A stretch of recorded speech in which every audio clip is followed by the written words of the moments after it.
Здравствуйте, друзья! В эфире Геоэнергетика Инфо. Максим Радайкин и сегодняшний мой собеседник Александр Фролов. Здравствуйте! Здравствуйте, здравствуйте. Трамп обещает увеличить добычу нефти. Бури, детка, бури.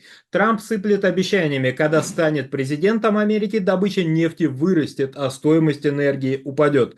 Александр, пожалуйста, как к этому относиться?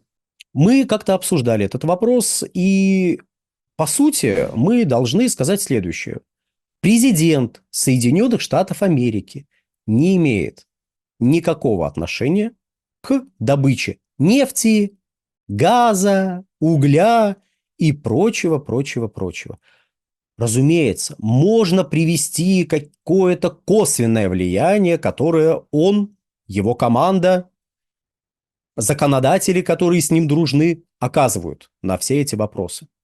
Но прямого влияния он не оказывает. Это во-первых. И во-вторых, уж совершенно точно, абсолютно никакого влияния на добычу нефти, газа, угля не оказывают предвыборные обещания.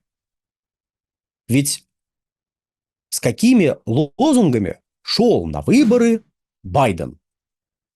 Зелень, 3 триллиона привлечем в ВИЭ. Долларов, между прочим, не абы что. Будем стремиться к тому, чтобы снизить выбросы, уменьшить добычу ископаемого топлива и так далее, и так далее, и так далее. Очень зеленый президент Байден, да? Но смотрим на статистику. Добыча газа при зеленом Байдене обновила рекорды. Добыча нефти при зеленом Байдене обновила рекорды. Смотрим на Трампа. С какими лозунгами он шел в 2016 году на выборы? Уголь, нефть, газ. Послушайте, что он сейчас, почитайте точнее, что он сейчас рассказывает. Он примерно в ту же дуду дул и тогда. К чему это привело? 2 рекорда ВИЭ установили при Трампе. Кризис угольной отрасли продолжился. И добыча нефти и газа стала падать. Притом добыча нефти при Трампе упала с 13,1 миллиона баррелей в сутки до 9,7 миллиона баррелей в сутки. Важное уточнение. С 13,1 миллиона баррелей в сутки в марте 2020 года до 9,7 летом 2020 года. Более того, после того, как она упала, до 9,7 она начала восстанавливаться. Она, правда, потом долгое время колебалась где-то в районе 11-11,5 миллионов баррелей в сутки. Но вот уже в октябре 2023 года она перешагнула отметку в 13,1 миллиона баррелей, достигла 13,2 миллиона баррелей, потом зимой опять опустилась. Мы говорим только про сырую нефть, без учета прочих жидких углеводородов. Важное уточнение. Потом она опускалась до 13, потом поднималась до 13,2, потом она достигла 13,4 и опять опустилась до 13,3 миллиона баррелей в момент, пока мы записываем этот ролик. А какое влияние на эти показатели оказал Трамп? Какое влияние на эти показатели оказал Байден? И усложним задачу. А какое влияние на добычу газа и нефти оказал Обама? Обама, если вдруг кто не знает, это тоже такой зеленый президент. Миллион электромобилей, ветряки, солнечные панели, а-ля улю, гони гусей. При Обаме началась так называемая сланцевая революция. Да-да, я знаю, что в 2007 году был перелом, это до Обамы, но по большому счету резкий рост добычи сланцевого газа начался примерно в 2009 году, уже при Обаме. Потом начался рост добычи сланцевой нефти в 2012 году. Тоже резкий, бескомпромиссный, до рекордного показателя там 9,61 миллионов баррелей в сутки летом в июле, по-моему, 2015 года. Потом, правда, падение на 1,2 миллиона баррелей произошло. Ой, наверное, это Обама поспособствовал этому падению, которому не нравилось, что растет добыча газа, растет добыча нефти. И вот он, зеленый президент, сказал: нет, стоп, остановитесь. И на излете своего президентства, своего второго срока, добился такие сокращения добычи и нефти, и газа. Нет, падение произошло под давлением мирового кризиса на рынке нефти, который был с 14 по 16 годы.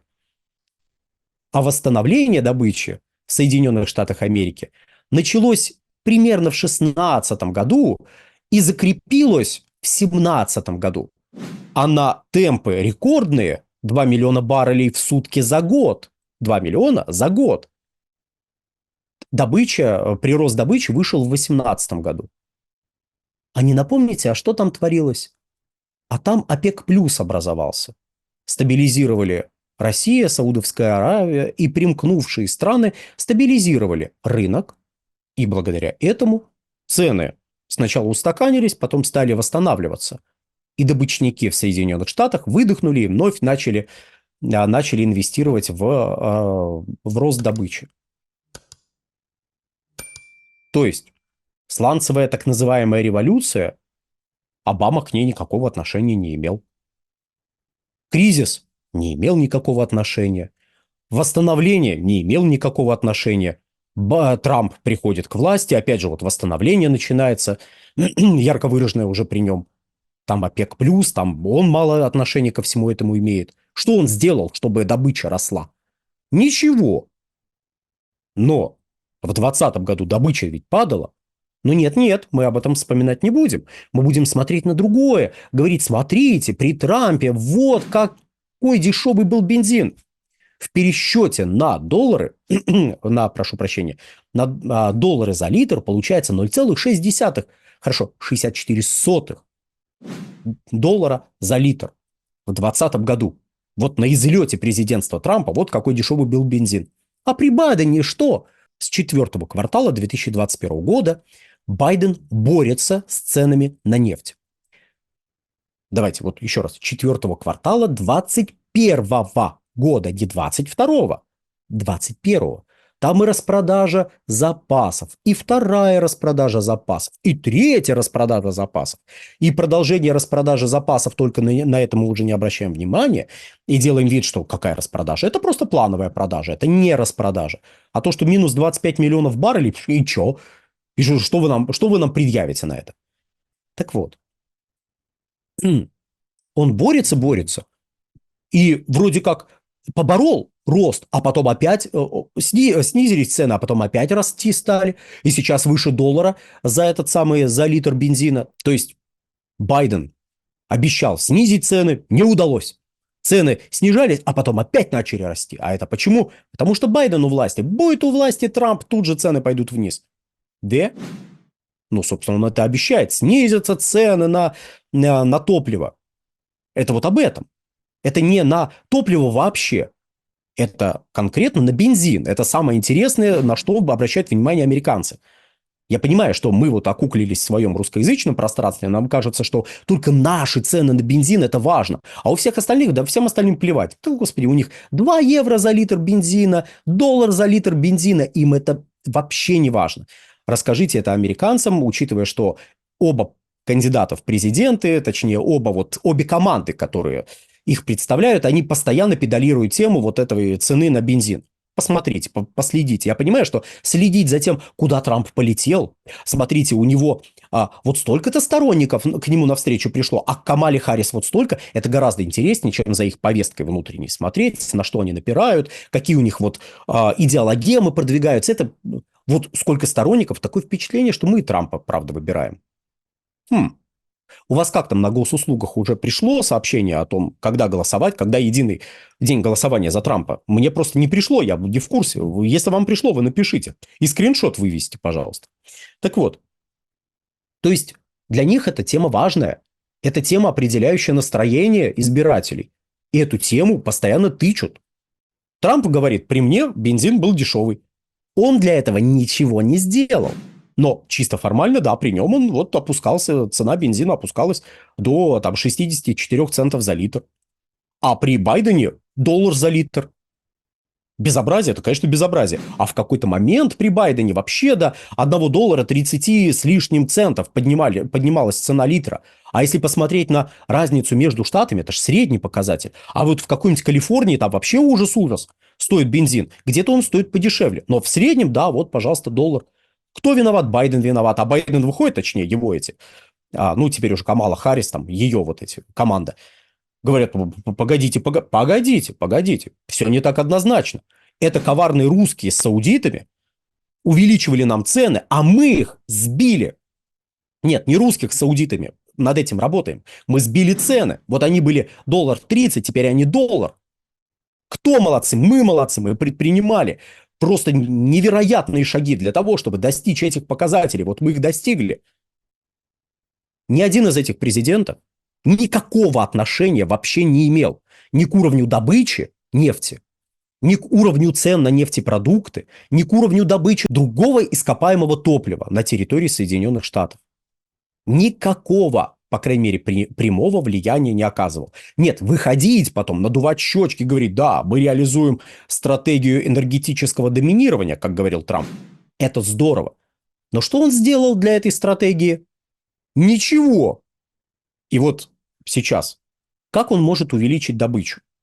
Добычу можно увеличить, если цены на нефть будут достаточно высокими, чтобы компании внутри Соединенных Штатов, чтобы их стимулировали для того, чтобы они инвестировали в эту самую добычу. То есть, если проще сказать, если цена нефти $100, то вы готовы вложить вот столько-то денег для того, чтобы увеличить объемы бурения, для того, чтобы получить больше нефти. Если цена нефти $80, то количество денег, которые вы готовы потратить, капитальных расходов, которые вы готовы понести для того, чтобы увеличить объемы бурения для получения такого-то объема нефти, гораздо меньше. Более того, ввиду того, что более 2/3 нефти, которая добывается на территории штатов, это сланцевая нефть, то для поддержания уровня добычи необходимо бурить постоянно. И к вопросу о том, а вот они бурят, наверное, они увеличат добычу. Не факт.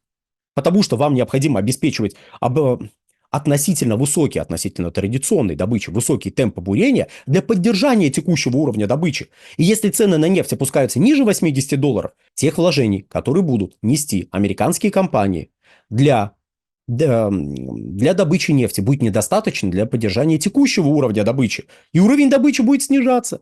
Как это было в 2020 году, кстати. Я думаю, Трамп мог бы присмотреться к этой всей истории, но не для того он это все говорит. Он говорит это просто для того, чтобы присесть на уши избирателю.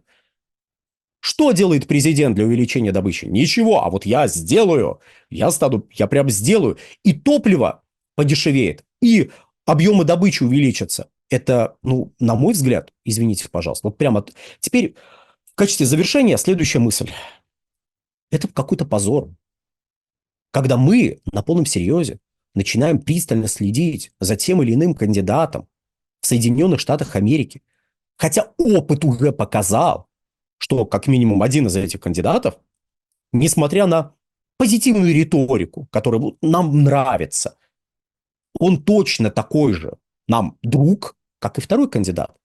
Потому что в действительности от того, кто из них, чья пятая точка, чьи ягодицы будут опираться на кресло в овальном кабинете, внешняя политика не изменится. Вообще никак. Поэтому меньше переживаний за 2 трепачей, которые не имеют к нам никакого отношения. Но зато, если вам этот ролик показался интересным, веселым, он вас развлек, потому что, ну, на полном серьезе предполагать, что это можно серьезно обсуждать, я не могу. Но вот если вас этот ролик развлек, ставьте лайки, подписывайтесь на этот канал, заходите на сайт Infotech. Это вот это сайт, который я возглавляю. Можно ко мне, телеграм-канал «Нефтегазовая игра» зайти и подписаться даже можно. Можно на YouTube-канал Infotech, можно в ВК, на геоэнергетику, на Infotech. Вообще на все подписывайтесь. На этом все. Всего хорошего. Дорогие друзья, в условиях происходящего с Ютубом, с его замедлением, последующей блокировкой, подписывайтесь от греха подальше на наш телеграм-канал Геоэнергетика Инфо. Ссылка будет в описании к данному видео и закрепленном комментарии. Там же будут реквизиты для желающих финансово поддержать наш проект в условиях такого вот глобального перехода. Спасибо, до новых встреч. Всего хорошего.